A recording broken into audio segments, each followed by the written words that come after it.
Tired of dealing with annoying flies, fruit flies, and gnats in your home? The Zevo Flying Insect Trap is your ultimate solution. Don't wait. Check out the link in the video description now to get your Zevo Flying Insect Trap on Amazon and enjoy a bug-free home today. The British people have inflicted a truly historic and humiliating defeat on the Conservative Party. It awoke yesterday morning battered and bruised, having been put on life support with just 121 seats. That's their lowest number in history. Meanwhile, Sir Keir Starmer and Labour have been propelled into government with a commanding majority of 176, their largest win since 1997. How did it come to this?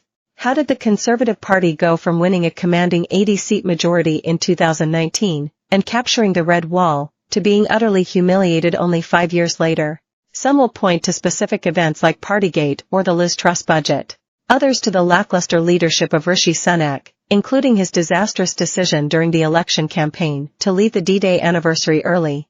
But the answer runs much deeper than this.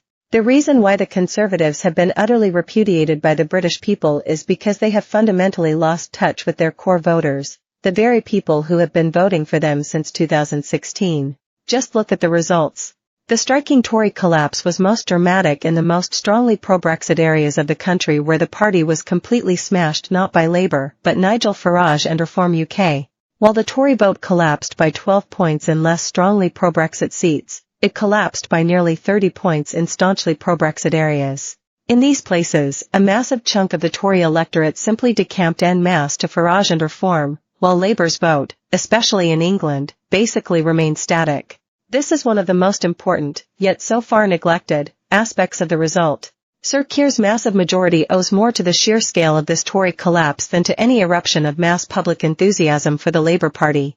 Labour's share of the vote in England has stayed as flat as a pancake, only increasing by 0.6%, while it actually declined in Wales. It was only in Scotland where Labour surged. In England, the big story was that Reform's share of the vote increased by 13 points. Inflicting enormous losses on the Tories in hundreds of seats.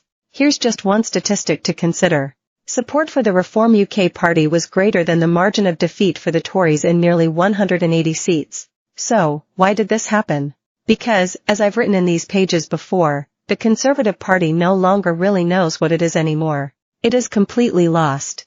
It does not seem to know who has been voting for it since the Brexit referendum, or why. The Tories are critically ill, gripped by a full-blown identity crisis, no longer sure who they are, what they believe, or what they are meant to say. Steadily but surely, ever since 2019, the Tories have angered and alienated its core voters by doing the very opposite of what they said they would do. They failed to control our borders, cut taxes, tackle wokeism, or level up left-behind regions.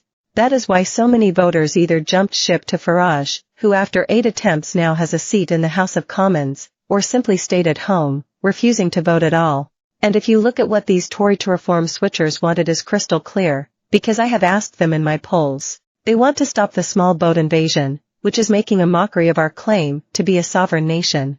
And they want to dramatically lower legal mass immigration. These are perfectly reasonable requests, and they are ones the Tories will now have to engage with if they are to stand a chance at rebuilding their coalition and surviving as a viable party. And make no mistake, this really is a battle for political survival. Because with Farage and Reform ensconced in Westminster, with millions of voters looking for something different, the few Tories who remain in Parliament are going to have to get their act together, and fast. This means coming up with a credible, compelling, and clear response to voters' sincerely held concerns over mass immigration and the borders.